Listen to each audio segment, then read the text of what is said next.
Hi friends, मैं प्रियंका ठाकुर आपको कार्तिक माह के शुक्ल पक्ष की व्रत की कथा सुनाने जा रही हूँ।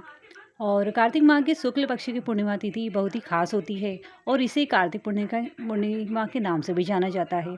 इस दिन पवित्र नदी गंगा में स्नान करने का विशेष महत्व माना गया है और स्नान के बाद दान दीपदान करने से देवताओं का आशीर्वाद मिलता है। और हिंदू पंचांग के अनुसार ये कार्तिक पूर्णिमा इस बार 27 नवंबर को मनाई जाएगी। इस दिन लोग व्रत उपवास रखते हैं। कहते हैं कि कार्तिक पूर्णिमा के दिन गंगा स्नान करने व व्रत रखने से व्यक्ति के सभी पाप और कष्ट मिट जाते हैं। साथ ही सुख समृद्धि और सौभाग्य का आशीर्वाद मिलता है, तो इसीलिए ये व्रत करना चाहिए। अब ये कथा आप सुनिए। ये है कार्तिक पूर्णिमा की व्रत कथा।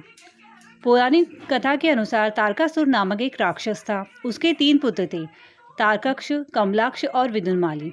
तारकासुर ने धरती और वह स्वर्ग पर आतंक मचा रखा था और इससे परेशान होकर देवता ने भगवान शिव से उसका अंत करने की प्रार्थना की। जिसके बाद भगवान शिव ने तारकासुर का व्रत किया और इससे देवता बड़े प्रसन्न हुए।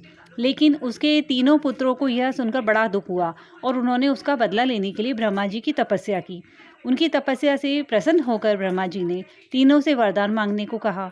तीनों ने ब्रह्मा जी से अमर होने का वरदान मांगा, लेकिन ब्रह्मा जी ने उन्हें इसके अलावा कोई दूसरा वरदान मांगने को कहा। इसके बाद तीनों ने किसी दूसरे वरदान के बारे में सोचा और इस बार ब्रह्मा जी से 3 अलग अलग नगरों का निर्माण करवाने के लिए कहा, जिसमें सभी बैठकर सारी पृथ्वी और आकाश में घूम सके। 1000 साल बाद जब हम मिलें और हम तीनों के नगर मिलकर एक हो जाएं और जो देवता तीनों नगरों को एक ही बाण में नष्ट करने की क्षमता रखता हो, वही हमारी मृत्यु का कारण हो। ब्रह्मा जी ने उन्हें ये वरदान दे दिया। ब्रह्मा जी के कहने पर मैं दानव ने उनके लिए 3 नगरों का निर्माण किया। तारकक्ष के लिए सोने का, कमला के लिए चांदी का और विदुनमाली के लिए लोहे का नगर बनवाया गया। तीनों ने मिलकर तीनों लोकों पर अपना अधिकार जमा लिया। इंद्र देवता इन तीनों राक्षसों से भयभीत हुए और भगवान शंकर की शरण में गए। इंद्र की बात सुन भगवान शिव ने दानवों का नाश करने के लिए एक दिव्य रथ का निर्माण किया और इस दिव्य रथ की हर एक चीज देवताओं से बनी। चंद्रमा और सूर्य से पहिए बने, इंद्र, वरुण, यम और कुबेर रथ के 4 घोड़े बने, हिमालय धनुष बने और शेषनाग प्रत्यंचा बने।